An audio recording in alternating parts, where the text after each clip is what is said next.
नमस्कार दोस्तों, स्वागत है आप सभी को मेरे चैनल में। आइए जानते हैं साल 2025 में बैसाख माह में गृह प्रवेश के लाभ, धन धान्य और समृद्धि के बारे में।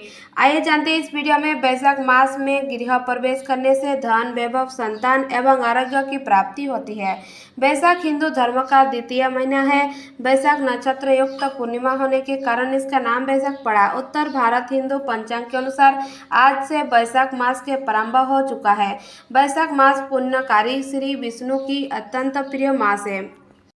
बैसाख मास का एक माधव मास भी है। इस मास के देवता मधुसूदन है। मधु दत्त का वध होने के कारण उन्होंने मधुसूदन कहते हैं। विष्णु सहस्त्र नाम दु सप्रिय समर गोविंद संकट मधुसूदनम के अनुसार किसी भी प्रकार के संकट में श्री विष्णु के नाम मधुसूदन का स्मरण करना चाहिए। स्कंद पुराणम वैष्णव खंडम के अनुसार न माधव समो न कृतज्ञ यज्ञ समम न च देवसम शास्त्र न तीर्थ गंगानाम समम। बैसाख के समान कोई मास नहीं है। सत्ययुग के समान कोई युग नहीं है। वेद के समान कोई शास्त्र नहीं है और गंगा जी के समान कोई तीर्थ नहीं है। जैसे संपूर्ण स्त्री में पार्वती, तपने वालों में सूर्य, लाभों में आरोग्य लाभ, मनुष्य में ब्राह्मण, पुण्य में परोपकार, विद्याओं में वेद, मंत्रों में प्रबंध, ध्यानों में आत्मचिंतन, तपस्याओं में सत्य और सर्वधर्म पालन, शुद्धियों में आत्मशुद्धि, दोनों में अवधान तथा गुणों में लाभ का त्याग ही सबसे प्रधान माना गया है। उसी प्रकार सब मासों में बैसाख मास अत्यंत श्रेष्ठ है। महाभारत अनुशासन पर्व अध्याय 106 के जो स्त्री अथवा पुरुष इंद्रिय संयम पूर्वक एक समय भजन करके बैसाख मास को पार करता है, वह सहजातीय बंधु बांधवों में श्रेष्ठता को प्राप्त होता है। पद्म पुराण पाताल खंड के अनुसार माधव मास में जो भक्ति पूर्वक दान, जप, हवन और स्नान आदि शुभ कर्म किए जाते हैं, उनका पुण्य अक्षय तथा 100 करोड़ों गुना अधिक होता है।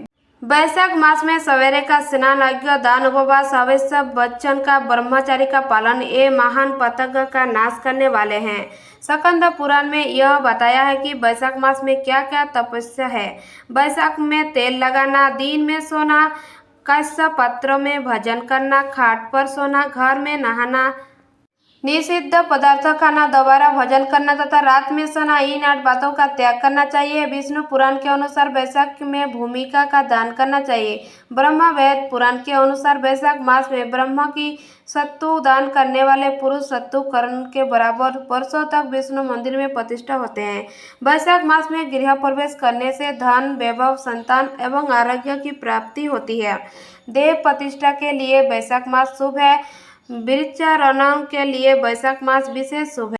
स्कंद पुराण में वर्णित बैसाख मास के महात्मा के कुछ अंश। बैसाख मास भगवान विष्णु को अत्यंत प्रिय है। बैसाख मास माता की भांति सब जीवों को सदा अभिष्ट वस्तु प्रदान करने वाला है।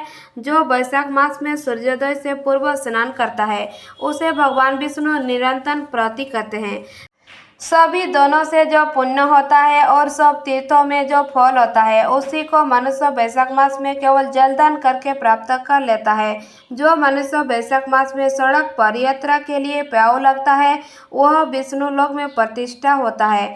प्याऊ देवताओं, पितरों और ऋषियों को अत्यंत प्रीति देने वाला है। जिसने बैसाख मास में प्याऊ लगकर थोके माथे मनुष्यों को संतुष्ट किया है, उसने ब्रह्मा, विष्णु और शिव आदि देवताओं को संतुष्ट कर लिया। बैसाख मास में जल की इच्छा रखने वालों को जल, छाया जाने वालों को छाता और पंखों की इच्छा रखने वालों को पंखा देना चाहिए। विष्णु प्रिय बैसाख में जो पादुका दान करता है, वह जमदूत का तिरस्कार करके विष्णु लोक को प्राप्त कर लेता है। जो मार्ग में अनाथों के ठहरने के लिए विश्रामशाला बनवाता है, उसके पुण्य फल का वर्णन नहीं किया जा सकता। अन्नदान मनुष्य को तत्काल तीर्थ करने वाला है, इसलिए इससे बढ़कर कोई दूसरा दान ही नहीं है। स्कंद पुराण में कहा गया है, जो बैसाख मास में तुलसी दल से भगवान विष्णु की पूजा करता है, वह विष्णु की समूच मुक्ति को पाता है। धन्यवाद। अगर मेरा चैनल आपको पसंद आए तो प्लीज़ लाइक, सब्सक्राइब जरूर कीजिए।